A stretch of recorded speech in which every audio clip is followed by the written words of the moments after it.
Power projects के मामले में तो पावर कॉरपोरेशन की बैठक ली। उन बैठक में शोंगटोंग प्रोजेक्ट की जो प्रगति है उस पर बात की गई है। काशंग प्रोजेक्ट है, सोलर पावर प्रोजेक्ट है, पेखू वाला प्रोजेक्ट है। सब प्रोजेक्टों को जो सारे जितने भी सोलर से संबंधित प्रोजेक्ट है उसकी बैठक ली, हाइड्रो से संबंधित है उसकी बैठक ली, और 1 मेगावाट का जो ग्रीन हाइड्रोजन का प्रोजेक्ट हिमाचल प्रदेश की सरकार ऑयल इंडिया लिमिटेड के साथ लगाने जा रही है उसके संदर्भ में बैठक थी। और विस्तृत बैठक लेने के बाद टारगेट फिक्स किए गए कि शोंगटोंग प्रोजेक्ट जो है वो दिसंबर 26 को पहला यूनिट शुरू होना चाहिए और तकरीबन मार्च 27 में उस तीनों यूनिट स्टार्ट होने चाहिए, ताकि 450 मेगावाट की जो पावर है वो हिमाचल प्रदेश सरकार को मिल सके। और जो हम सर्दियों में बिजली जो अक्टूबर से मार्च में सरकार हाइड्रो बिजली सरप्लस होने के बाद भी हम बाहर से बिजली खरीदते हैं, उसमें बिजली का रेट हमें 5 रुपये पर यूनिट के हिसाब से पड़ता है मार्च तक। तो हमने कहा कि सोलर पावर प्रोजेक्टों को बढ़ाया जाए। इस संदर्भ में सभी सोलर प्रोजेक्टों का भी दिशा में हमारे जो हाइड्रो प्रोजेक्ट है, सोलर प्रोजेक्ट है और बिजली से संबंधित प्रोजेक्ट है, पंप स्टोरेज प्रोजेक्ट है, यही प्रदेश को आत्मनिर्भर कर सकते हैं। तो पंप स्टोरेज प्रोजेक्ट जो रेणुका में बनने हैं उन सब की आज बैठक थी। सर, जायका के प्रोजेक्ट को लेकर बार बार जो है बीजेपी वो कर रही है। एक्सटर्नल एडेड प्रोजेक्ट जो होते हैं उसमें आप 5 साल में 6,000 या 7,000 करोड़ के प्रोजेक्ट की स्वीकृति देते हैं और राज्य सरकार करता है। राज्य सरकार की एक प्रक्रिया है, उस प्रक्रिया के अनुसार हिमाचल प्रदेश के जितने मेडिकल कॉलेज है जहाँ बुरी हालत है, जहाँ एक्सरे की मशीनें 10-10 साल पुरानी हैं, जहाँ MRI की मशीन 19 साल पुरानी है, इन सब मशीनों को बदलने के लिए हमने एक जायका का प्रोजेक्ट बनाया, क्योंकि हमारी जो लोन की लिमिट थी वो अब बची हुई थी। तो मैंने कहा भी ये प्रोजेक्ट हेल्थ में जाएगा और जो भी प्रोजेक्ट हेल्थ में जाएगा उसकी हमने PPR बनती है, उसके बाद उसको हम एक छोटा सा प्री फिजिबिलिटी रिपोर्ट बनती है PFR। उसके बाद क्या होता है, उसको हम स्वीकृति के लिए नीति आयोग को भेजते हैं।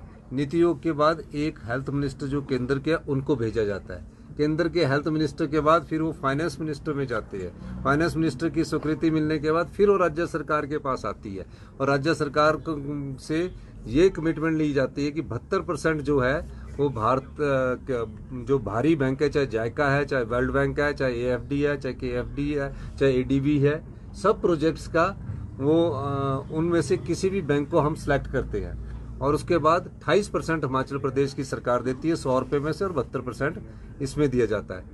और अभी हमने उस प्रोजेक्ट की शुरुआत की और कहा कि स्वीकृति मिल गई है। मैं जयराम सिंह जी कहूँगा कि इस प्रकार की बातें उन्हें अच्छी नहीं लगती है। आप फाइनेंस को थोड़ा अच्छा समझते तो प्रदेश का आज इतना बेड़ा गर्क ना होता जिस प्रदेश का बेड़ा गर्क उन्होंने इतने निचले आज आर्थिक स्थिति को इतने निचले स्तर पर ले आए हैं। मैं ये भी कहना चाहूँगा कि आप हमारे जायका और ये जो वर्ल्ड बैंक के प्रोजेक्ट है ये तो हमारे अधिकार है, हमारे टैक्सेस के शेयर है। ये कोई भारत सरकार के द्वारा कोई ग्रांट और स्पेशल रिलीफ नहीं है।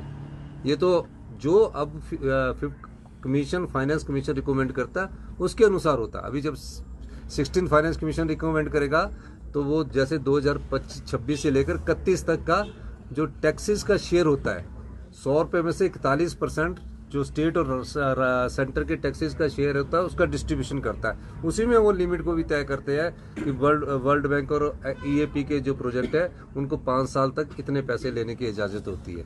ये सब चीज़ें नियम के अनुसार और कानून के अनुसार बदी होती है।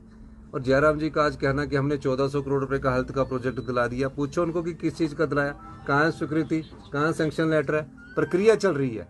अभी हम डिजास्टर के लिए 2000 करोड़ का वर्ल्ड बैंक से प्रोजेक्ट ले रहे हैं, उसकी प्रक्रिया चल रही है। स्वीकृति अभी मिलेगी, अभी हमारे पास आएगा, फिर वो जाएगा जायका का जहाँ हेड ऑफिस है वहाँ जाएगा, 3-4 महीने लगेंगे। ये तो ऐसे कह रहे हैं कि जैसे कि पैसे दिला दिए। उनसे ये कहना चाहिए कि जो देश के प्रधानमंत्री मोदी जी ने 1500 करोड़ रुपया स्वीकृत किया है, उस 1500 करोड़ रुपए को दिलाने में आप हमें कम मदद करेंगे। 1500 करोड़ दिलाने में चलिए तब तो हम आपका धन्यवाद करेंगे।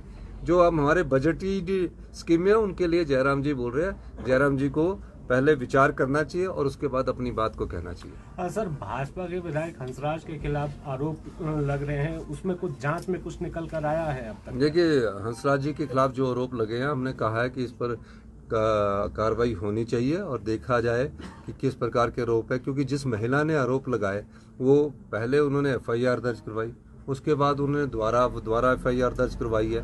तो जब पहली FIR हमने सरकार ने दर्ज की थी तो उस समय उन्हें बयान नहीं देना चाहिए था जाकर कि मेरे साथ ऐसा हुआ है, तो उन्होंने पहले जाकर बयान दिया, लेकिन उन्होंने फिर दोबारा पीड़ित महिला ने दोबारा बात की है। उस पर हमारी सरकार पूरा गहन विचार कर रही है कि गहनता से छानबीन कर रही है। सर, आपसे प्रभावितों को राहत राशि आप कब वितरित करेंगे? हमारा कार्यक्रम 10 तारीख को मंडी में होने जा रहा है। 10 तारीख को सभी आपदा प्रभावित परिवार जिनके घर बह चुके हैं, पूरी तरह घर नष्ट हो चुके हैं, उन्हें हम 7,70,000 रुपया देंगे। पहली किस्त हम 4 लाख के रुपए के रूप में देंगे।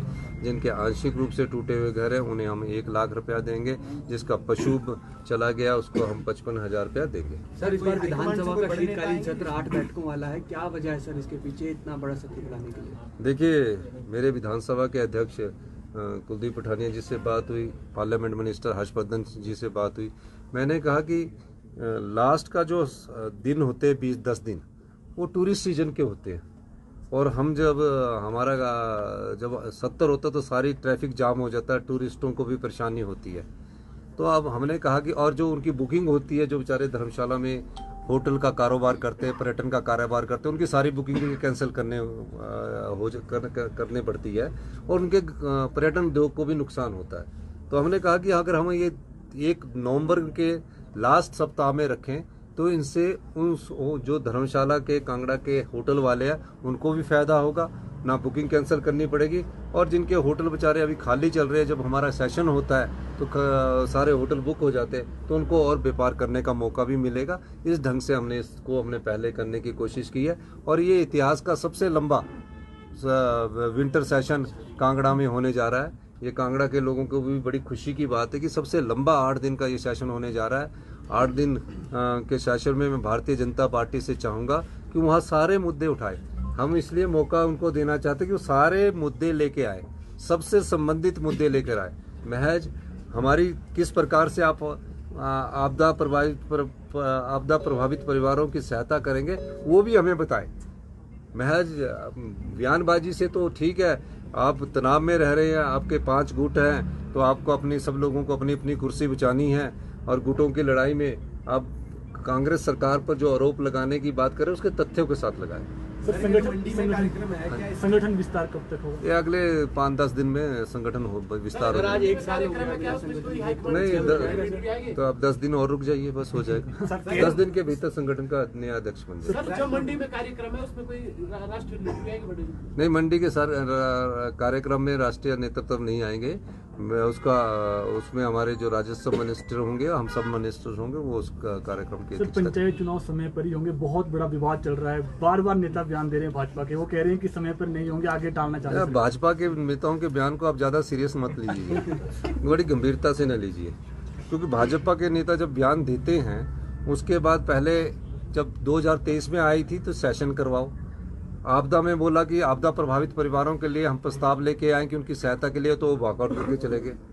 तो ये चुनाव जो है ये समय के अनुसार होते हैं, प्रक्रिया जारी है। डिजास्टर एक्ट लगा है, सबसे पहले चुनावों से पहले हिमाचल प्रदेश की सरकार का ये दायित्व बनता है कि उन आपदा प्रभावित परिवारों को राहत पहुंचाई जाए और पंचायतों की सड़कों को खुले जाए। जैसे ही पंचायतें की सड़कें खुलेगी, चुनाव हो जाएंगे। Thank you.